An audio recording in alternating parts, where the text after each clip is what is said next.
როდესაც ადამიანი გამოდიხარ და საზოგადოებასთან გიწევს შეხება, თუნდაც აფიქსირებს შენ აზრს რაღაცასთან დაკავშირებით, ან თუნდაც აძლევ რაიმე რჩევას, ხო? ან უბრალოდ ბლოგერი ხარ და რაღაცას ან არეკლამებ, ან ასე შემდეგ რა, ბევრი რაღაც არის. საზოგადოებასთან როდესაც გაქვს შეხება, პირველი წესი რას არის, ის არის რომ კომენტარი არ წაიკითხო.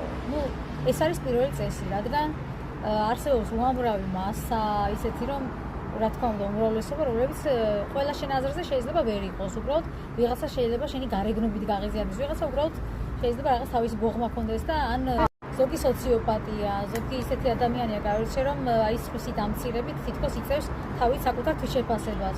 აი აქედან გამომდინარე პირველი წესი არის რომ უბრალოდ კომენტარები არ წაიკითხო, რათა უბრალოდ ნერვები არ მოგეშალოს. ან კიდევ მეორე კანონი რომ ნერვები უნდა გაიყენო. მოკლედ ეს არის და ეს რა რას ვიზამთ.